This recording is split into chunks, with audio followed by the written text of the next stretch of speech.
नमस्कार दोस्तों, 15 minute show में आपका स्वागत है। ये कंटेंट हमारा ईवीएस के लिए होगा।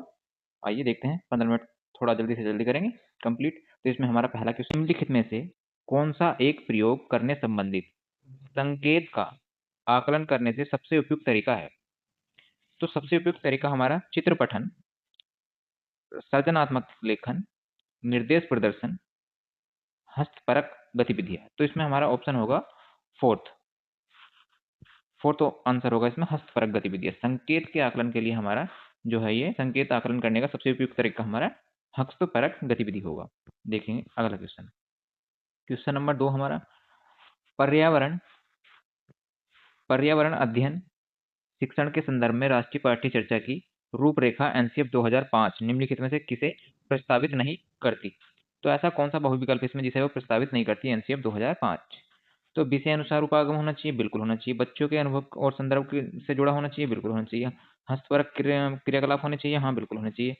तकनीकी शब्दावली से परिचित कराना, तकनीकी शब्दावली से परिचित कराना नहीं। ये वाला देखो डी ऑप्शन हमारा ये नहीं होगा हमारा, ठीक। कौन सा?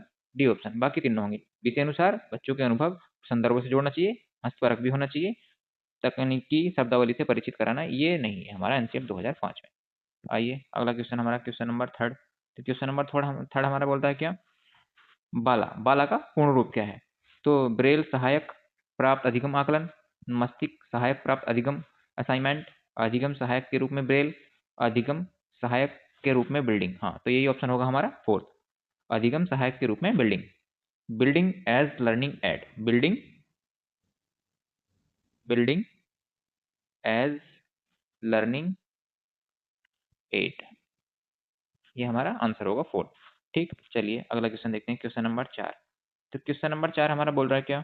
थोड़ा बड़ा क्वेश्चन है शायद। तो पर्यावरण अध्ययन की कक्षा में समूह क्रियाकलाप का निर्माण करते हुए आप निम्न में से किस विचार में से किनका ध्यान रखेंगे? मतलब ये देखना है कि बच्चों हम ईवीएस में हम अपनी कोई पाठ्य चर्चा पढ़ा रहे हैं तो उसमें हम किसका किन किन बातों का ध्यान रखेंगे। तो पहला, बच्चों की रुचि का ध्यान रखेंगे, हाँ बिल्कुल रखेंगे बच्चों की रुचि का ध्यान। लड़की और लड़कों को समान रूप से रुचि लेंगे, बिल्कुल लेंगे।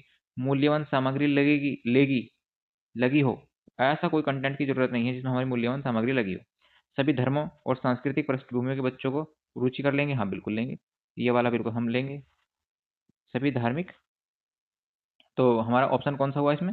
ऑप्शन हुआ हमारा ए, बी और डी, ठीक। एक बार और रिपीट कर लेते हैं इस क्वेश्चन को। तो इसमें क्या कह रहा है हमारा, बच्चों की रुचियों का ध्यान रखेंगे, बिल्कुल रखेंगे। लड़के और लड़कियों को समान रूप से रुचि लेंगे, बिल्कुल लेंगे।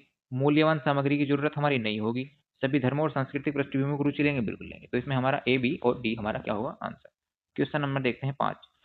पांचवा क्वेश्चन, बिहार राज्य के लोगों के लिए मधुमक्खी पालन शुरू करने की सबसे अच्छी अवधि कौन सी होती है? तो बताओ सबसे अच्छी अवधि कौन सी होती है? तो सबसे अच्छी अवधि होती है हमारी अक्टूबर से दिसंबर। ये बताओ, अक्टूबर से दिसंबर हमारी सबसे अच्छी विधि होती है, अक्टूबर से दिसंबर। अगला क्वेश्चन देखिए, क्वेश्चन नंबर हमारा है, ताजमहल के पीले होने के लिए निम्नलिखित में से कौन सा कारक जिम्मेदार है? तो बताओ कौन सा? Sulphur dioxide. सल्फर डाइऑक्साइड हमारा जिम्मेदार होगा। साथ हमारा ये कह रहा है क्वेश्चन नंबर 7, जब कोई सपेरा अपने वाद्य यंत्र बीन को बजाता है तो सांप उसकी धमनी पर अपने सिर को इधर उधर घुमाता है। आपके विचार से सांप वाद्य यंत्र के प्रति अनुक्रिया कर रहा है, कैसे अनुक्रिया कर रहा है?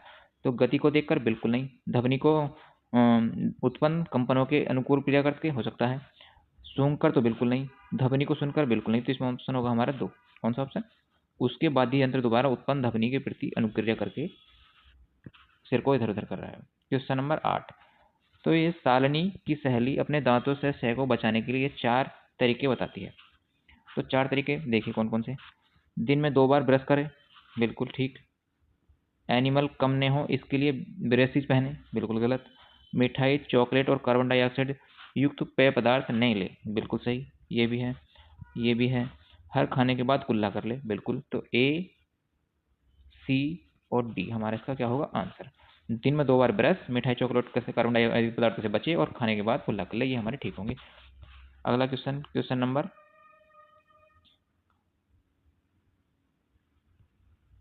9।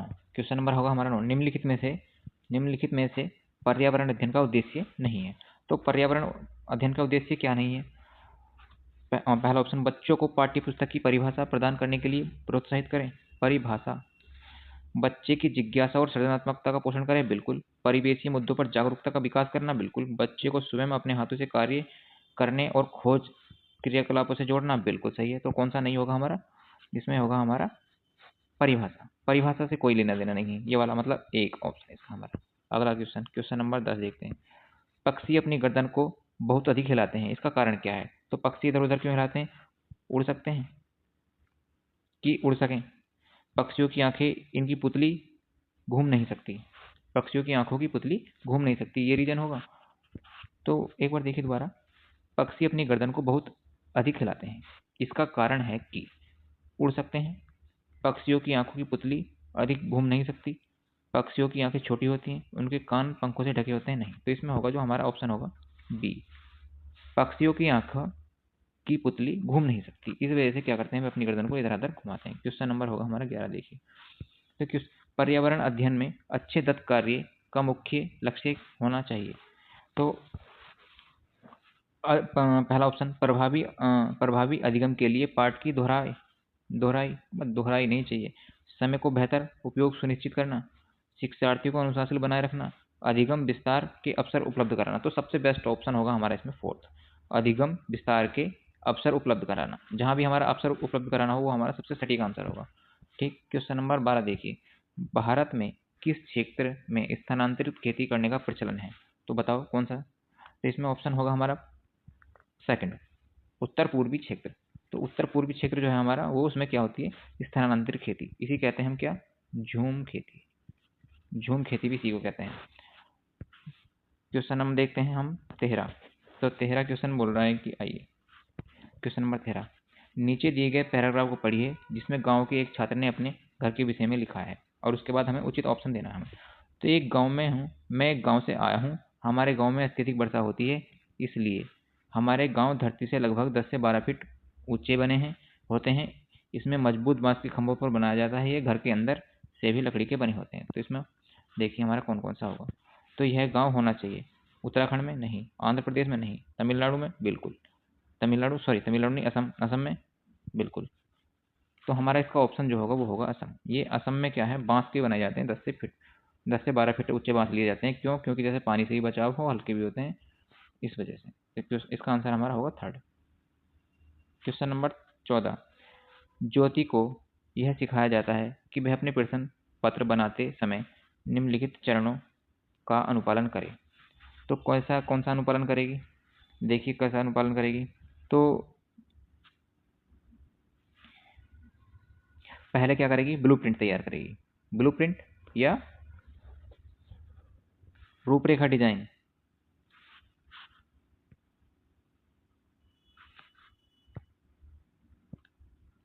आइए देखते हैं अपना क्वेश्चन नंबर 14। ज्योति को यह सिखाया जाता है कि वह प्रश्न पत्र बनाते समय निम्नलिखित चरणों या क्रमों में नहीं है का अनुपालन करे। तो सबसे पहले वह प्रश्न पत्र लिखेगी? नहीं। रूपरेखा डिजाइन तैयार करेगी? बिल्कुल सही बात है, रूपरेखा डिजाइन तैयार करेगी। अब हम इसी से आइडिया लगा सकते हैं। तो आंसर होना चाहिए हमारा इसमें थर्ड आंसर इसमें हमारा होना चाहिए। सबसे पहले रूपरेखा डिजाइन तैयार करना, उसके बाद ब्लूप्रिंट तैयार करना, उसके बाद हमारा प्रश्न पत्र लिखना, और उसके बाद होगा हमारा क्या, प्रश्न पत्र का संपादन करना। संपादन करना सबसे लास्ट में होगा। तो थर्ड तो सभी में ही है।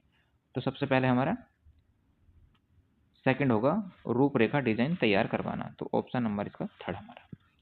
चलिए देखिए क्वेश्चन नंबर हमारा 15 क्वेश्चन थोड़ा बड़ा है। आंचल एक पोस्टर पर एक बीमारी को रोकथाम से संबंधित निम्नलिखित सावधानियां पढ़ती है। आपके आसपास पानी जमा नहीं होने दें, बिल्कुल। पानी के बर्तन, कूलरों और टंकियों को साफ रखें। यदि कुछ जगह पानी इकट्ठा हो जाता है तो तेल छिड़काव करें। स्वयं के बचाव के लिए जाली का प्रयोग करें। पोस्टर का उद्देश्य है, तो बताइए पोस्टर का उद्देश्य कौन सा होगा इसमें हमारा? तो पोस्टर का उद्देश्य डेंगू और जापानी मस्तिष्क ज्वर से बचाव, या चेचक। चेचक का तो देखो हो नहीं। डेंगू, फ्लू ये भी नहीं। टाइफाइड, हैजा। हैजा नहीं हो, इसमें हैजा नहीं होगा। कुल मिला के क्या, ये हैजा, इसमें हैजा आए, इसमें फ्लू, इसमें चेचक, ये सब गलत है। तो लास्ट हमारा ऑप्शन बचेगा कौन सा, डेंगू और जापानी मस्तिष्क ज्वर के लिए। आइए देखते हैं हमारे कुछ क्वेश्चन बन लीनियर हैं, तो उसमें बन लीनियर को देख लेते हैं। फक्ता कहाँ घोंसला बनाती है? तो फक्ता घोंसला कहाँ बनाती है? फक्ता कैक्टस कांटों के बीच मेहंदी की मेड़ में घोंसला बनाती है। ठीक, गोरैया अपना घोंसला कहाँ बनाती है? गोरैया अपना घोंसला कहाँ बनाती है? तो गोरैया अपना घोंसला कहाँ बनाती है? गोरैया अलमारी के पीछे, आईने के पीछे अपना घोंसला बनाती है। ठीक, अगला क्वेश्चन देखिए। बसंत गोरी अंडे कहाँ देती है? तो बसंत गोरी पेड़ के तने गहरा छेद बनाकर उसमें अंडे देती है।